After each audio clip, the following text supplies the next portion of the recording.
Well, hello there, everyone. Yes, sir. I'm in a bathrobe today, and I got these morning vibes going on. And there's a synchronicity behind that, just like every day that we do these lessons together. So today we're going to do lesson number 58 of A Course in Miracles. We are still in a review period for today and for 2 more days, just to give you a heads up.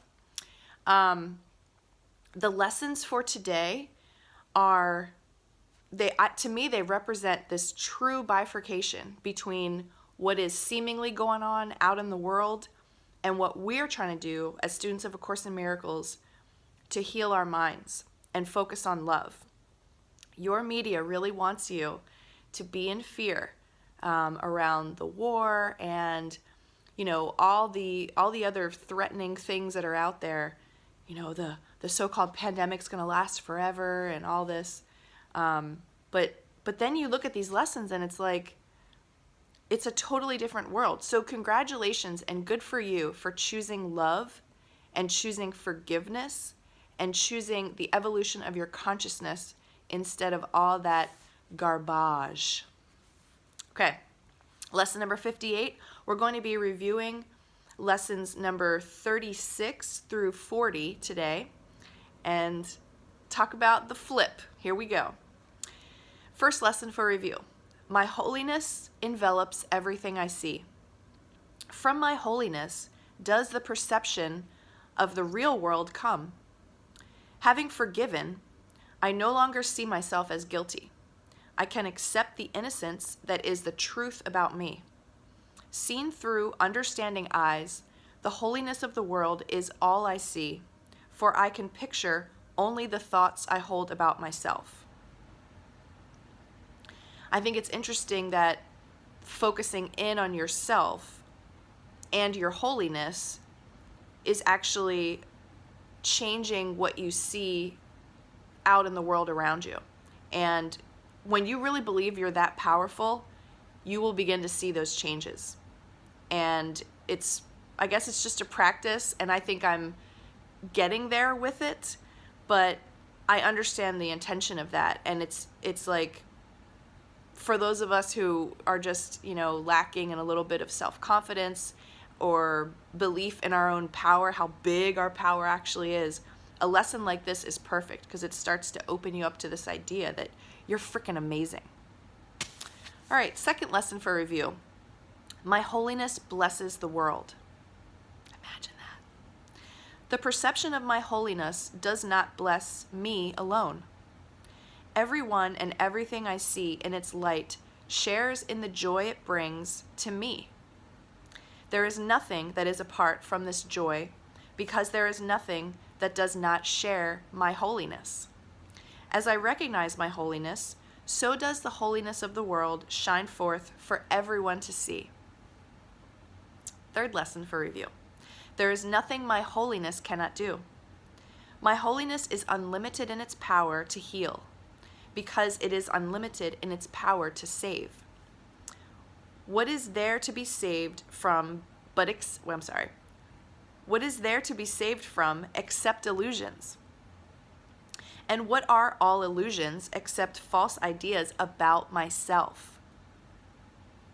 I'm going to read that again. And what are all illusions except false ideas about myself? That's what this healing practice is all about. Okay. My holiness undoes them all by asserting the truth about me. In the presence of my holiness, which I share with God Himself, all idols vanish. Beautiful. Fourth lesson for review. My holiness is my salvation.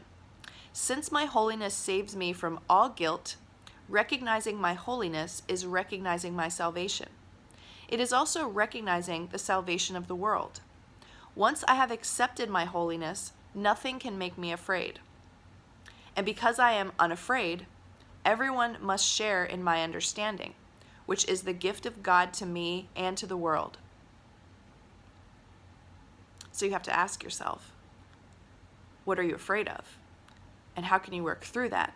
Because as soon as you get unafraid all this holiness, amazingness starts to happen.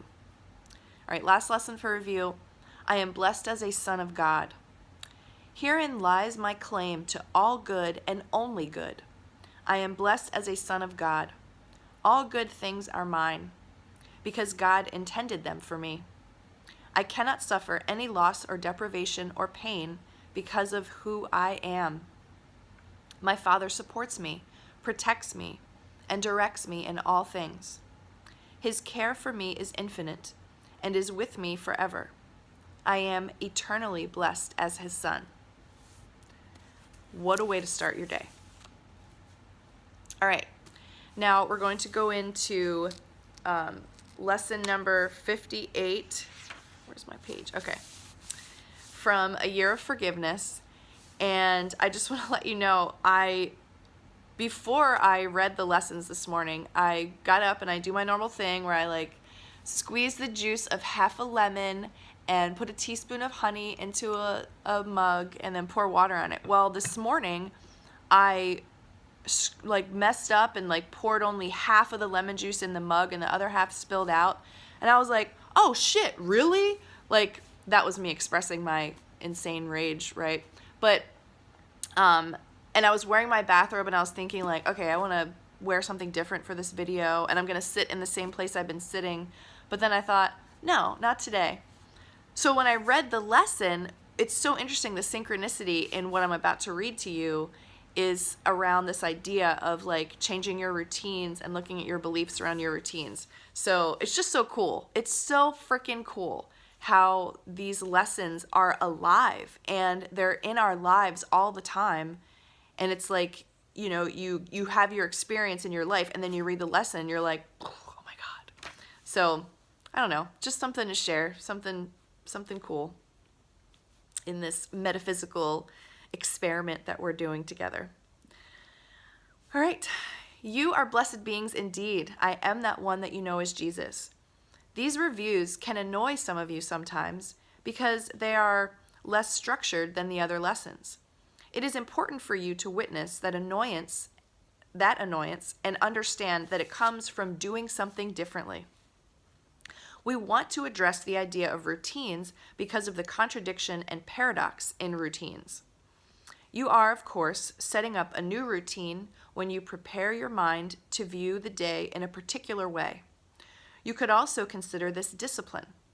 We want you to understand the reparation happening here, a reintegration and healing in the sense that the way you have handled your mind on a daily basis is incorrect and has caused damage.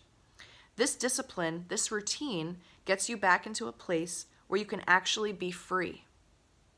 It's very much like when you have become lazy and gained weight. You must go through a period of deprivation of freedom, a period of discipline, to get back into balance. In that process of reparation and healing, you intentionally undo things you have miscreated. This is what you do here. Once you have retrained your mind to align itself with love, you view your sense of a simple cause and effect. Once you have retrained your mind to align itself with love, you view your mind as holy and see forces at play that are not Newtonian in the sense of simple cause and effect, but can influence events, people, places, and things in a seemingly miraculous way. Once you have trained your mind to experience that, relaxation and going with the flow becomes a much bigger part of your practice. For now, however, it is not. For now, we ask you to keep to the routines. If we change them, it's for a good reason. We do not go into deep explanations of why we do everything we do, but it is for your greater good. Relating to routines in your daily life, apart from your practice of A Course in Miracles, we want you to challenge them. If you always eat the same thing for breakfast or drink, change it up a little bit and find 2 or 3 things that you like to eat for breakfast. If you always get up at a certain time and you're rushed, get up a half hour earlier. If you always go to the same place for breakfast or coffee in the morning, change it up. Go to a different coffee shop. Use your left hand to brush your teeth if you are right-handed. Change your hairstyle a little bit if you are stuck in a rut for many years. Do these things not to confuse yourself, but to challenge the belief systems that are unconsciously operating in your day. If you never challenge a belief system, it operates invisibly. When you change things a little bit, you hear in your mind the reason you do it that way. You hear the limiting voice say, "Oh, don't go that way. We'll get in trouble. We will get less quality goods. We will be late." You want to hear that voice and know, there is a belief behind my actions. By changing my routine, I am revealing myself that I am driven by my beliefs. Perhaps you will hear a voice that says, "Don't go there. Remember that lady we saw in that store? We don't like her. Don't go to that store." Then you'll think, "My goodness me, I am avoiding a place because I had a negative encounter with a person one day many years ago. I think it's time that I address that issue in my mind." I am that one that you know as Jesus. Enjoy challenging your routines. Give yourself some excitement. We will see you again tomorrow. So my routine, I guess, with the lemon juice spilling was like I have a belief around I have to have the juice of half a lemon in the morning or else I'm not going to properly detoxify my body for the day or whatever. Like I have some kind of belief about how much lemon juice I need. And when I spilled it, it was like I was ready to challenge that belief. There was a part of me that's like, I'll just cut another lemon, I'll just get more. But then I'm like, no, this is happening for a reason, so I'm going to let it happen and see what happens. And then when I picked up the book and I saw what it said, I was like, ah! So I hope you have those moments too, everyone. Enjoy your day today. Focus on your holiness. Change your routine. See what happens. I will see you tomorrow.